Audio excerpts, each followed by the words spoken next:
83 নম্বর যেটা, সেটা হলো অনেক ইবাদতের আগে অনেক দোয়া বানায় দেওয়া হয়েছে।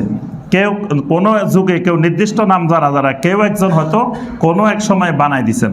যেমন ওজুর আগে একটা দোয়া আছে, বিসমিল্লাহিল আলিয়্যিল আযীম ওয়ালহামদুলিল্লাহি আলা দীনিল ইসলাম, আল ইসলামু হাক্কুন ওয়াল কুফরু বাতিলুন, আল ইসলামু নূরুন ওয়াল কুফরু যুলমাতুন।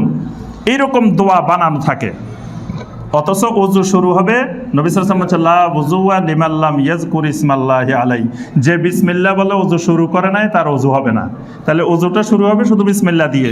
কিন্তু দেখা গেছে যে কেউ মনে করছে বিসমিল্লাহর সাথে আরও কিছু যোগ করে দিই, যত পড়বো তত লাভ। এখন কথা হলো এই লাভটা তো রাসূলুল্লাহ সাল্লাল্লাহু আলাইহি ওয়াসাল্লাম সবচেয়ে বেশি বুঝছেন। উম্মতের লাভ কিসে ক্ষতি কিসে এটা রাসূলুল্লাহ সাল্লাল্লাহু আলাইহি ওয়াসাল্লামের কিয়ামত পর্যন্ত কেউ বেশি বুঝতে পারে না। যদি বুঝতে পারে মনে করে ঈমান চলে যাবে। তাহলে রাসূলুল্লাহ সাল্লাল্লাহু আলাইহি ওয়াসাল্লাম বিসমিল্লাহর বাহিরে আর কোনো দোয়া ওযুর জন্য শিখান নাই। আমরা যদি মনে করি না আরও দোয়া দরকার, রাসূলের শেখানোর বাহিরেও আরও দরকার, তখন এই দোয়াটা পড়া হয়ে যাবে কি বেদাত।